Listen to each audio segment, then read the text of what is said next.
सरकार ने कहा है कि फिलहाल वायरस के साथ जीने की आदत डालनी पड़ेगी, क्योंकि जब तक कोरोना वायरस की कोई दवा नहीं निकाली जाती तब तक इसका खतरा बना रहेगा।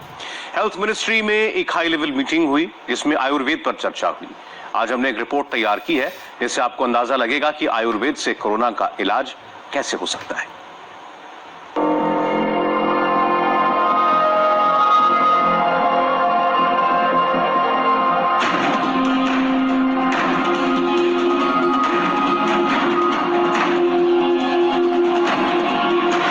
एक तरफ वायरस है तो दूसरी तरफ आयुर्वेद की ये 4 औषधियां हैं। एक तरफ वैक्सीन की खोज है तो दूसरी तरफ आयुर्वेद की शक्ति है। वायरस के इलाज के लिए अब देश के स्वास्थ्य मंत्रालय ने एक नए आइडिया को ट्राई करने की बात कही है। ये नया आइडिया है आयुर्वेदिक औषधियों से कोरोना का इलाज।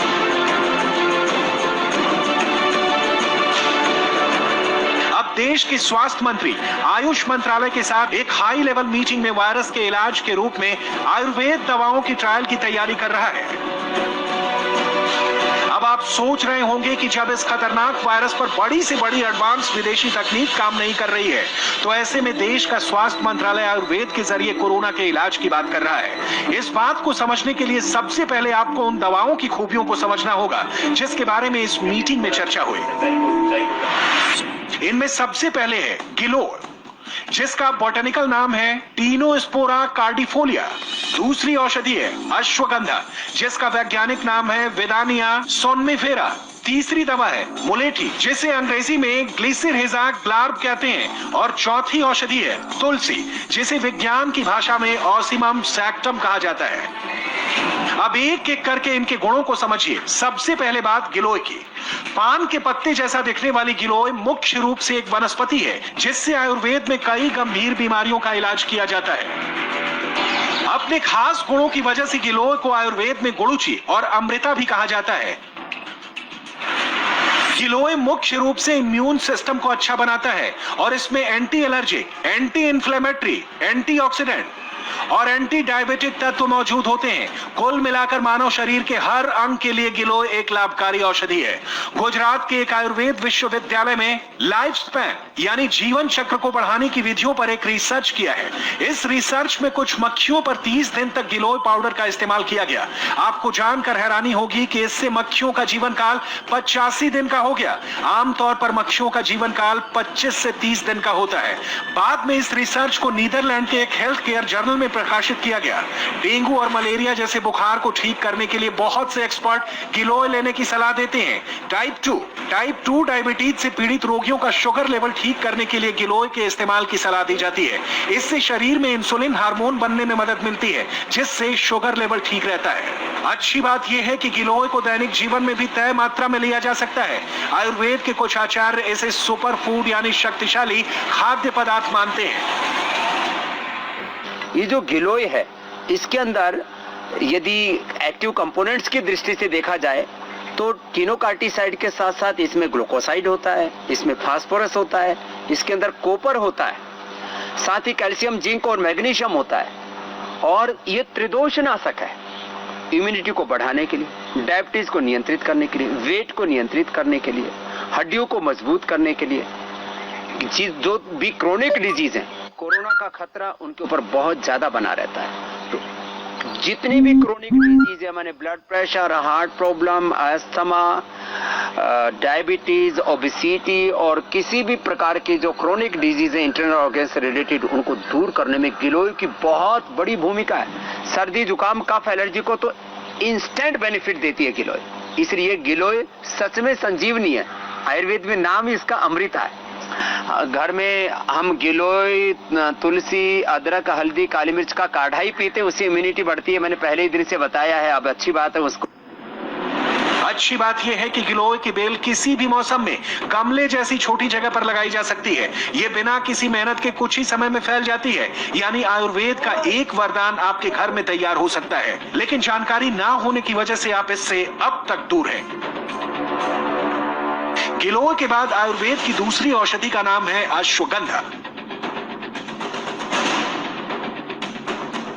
अथर्ववेद में भी अश्वगंधा के बारे में विस्तार से बताया गया है। इसमें मौजूद एंटीऑक्सीडेंट इम्यून सिस्टम को मजबूत बनाने का काम करता है, जिससे रोगों से लड़ने की शक्ति मिलती है।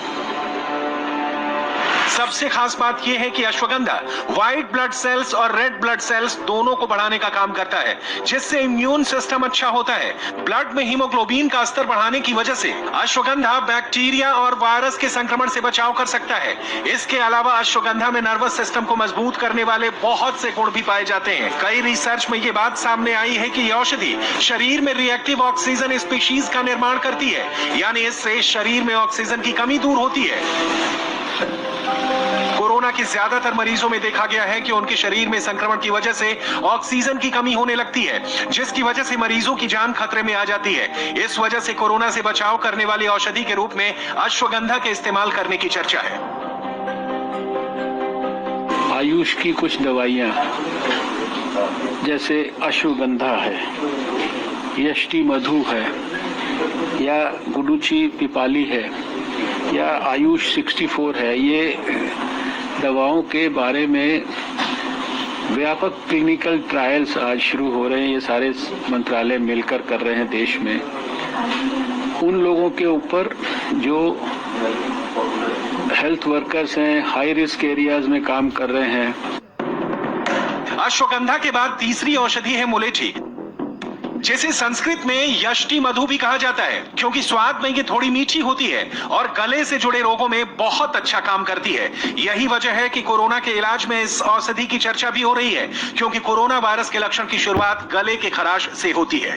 भारत में आमतौर पर पान की दुकानों और आयुर्वेदिक दवा स्टोर पर मुलेठी आसानी से मिल जाती है।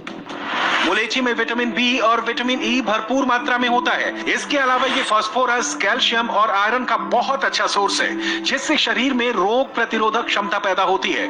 मुलेठी में एंटीऑक्सीडेंट, एंटीबायोटिक, प्रोटीन और ग्लिसराइजिंग एसिड भी पाए जाते हैं, जो इम्यून सिस्टम के साथ आंखें, मुंह और गले के उपचार में काम करती है। मुलेठी भी एक बहुत अच्छी औषधि है। मुलेठी में कैल्शियम होता है, इसमें ग्लिसराइजिक एसिड होता है, एक फाइटोकेमिकल होता है, तो यह भी बहुत उपयोगी है।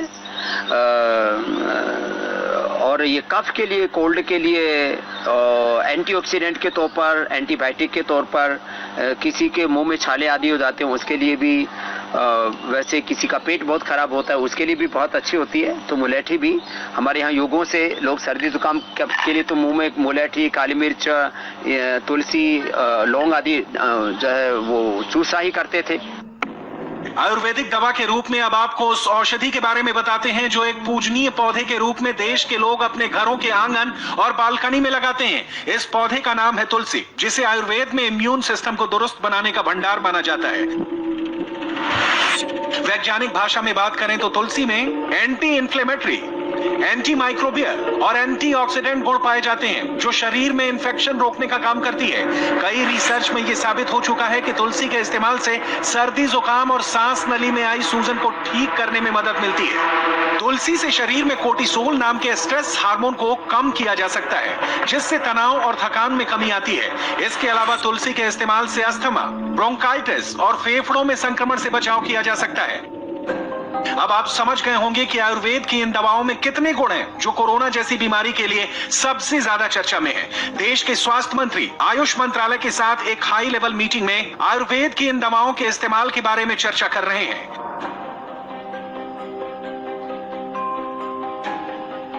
इस मीटिंग में डॉक्टर हर्षवर्धन के साथ आयुष मंत्रालय के सचिव, CSIR के डायरेक्टर जनरल के अलावा भारत के ड्रग कंट्रोलर जनरल भी आयुर्वेद की औषधियों पर चर्चा कर रहे हैं। इसके अलावा इस मीटिंग में आयुष संजीवनी ऐप को लॉन्च किया गया, ताकि देश के ज्यादातर लोग आयुर्वेद के गुणों को समझें और अपनी जिंदगी में इस्तेमाल करें। आयुष संजीवनी ऐप के जरिए आप आयुर्वेद और होम्योपैथी से जुड़ी तमाम जानकारियां लेकर अपनी और अपने परिवार को स्वस्थ बना सकते हैं। तो जो आयुर्वेद की जो इनहेरेंट ताकत है, उस ताकत का जो वास्तविक इस्तेमाल है, जिस मात्रा में देश और दुनिया के लिए होना चाहिए, वो शायद हो नहीं पाता है। और देश और दुनिया के सामने आयुर्वेद की जो सुप्रीमेसी है, सुपीरियॉरिटी है, इसको हम अब मॉडर्न साइंटिफिक तरीके से भी सिद्ध करके प्रस्तुत करेंगे। अब आप ये समझ सकते हैं कि कोरोना के बचाव में आयुर्वेद की भूमिका कितनी अहम है। वैसे बदलते दौर के साथ भारत में आयुर्वेद की जानकारी धीरे धीरे कम होती चली गई, लेकिन इसके ज्ञान के इस्तेमाल से दुनिया भर में बहुत देश सेहतमंद होने के साथ ही अमीर होते चले गए। आज से करीब 2500 वर्ष पहले आयुर्वेद का ज्ञान बौद्ध भिक्षुओं के माध्यम से दुनिया भर में फैला। दुनिया में जहां जहां भी बौद्ध धर्म फैला, वहां लोगों को आयुर्वेद के बारे में जानकारी मिली और सबसे पहले सेंट्रल एशिया, तिब्बत, श्रीलंका, चीन, जापान और इंडोनेशिया में बौद्ध धर्म के जरिए आयुर्वेद का ज्ञान पहुंचा। आज के दौर में पूरी दुनिया आयुर्वेद को अपनाना चाहती है, लेकिन भारत के लोगों में इसका चलन कम होता चला गया। अब कोरोना जैसी महामारी की वजह से आयुर्वेदिक औषधियां फिर से चर्चा में हैं। अब आप इस आयुर्वेद के खजाने का कितना फायदा उठाते हैं, ये आप पर निर्भर करता है। For Elements Wellness, joining us on stage next is the Economic Times Best Healthcare Brands. Ladies and gentlemen, this evening is about recognizing those who've done their very best in the healthcare segment, be it personal care, sports nutrition, wellness, all a part of good health and more.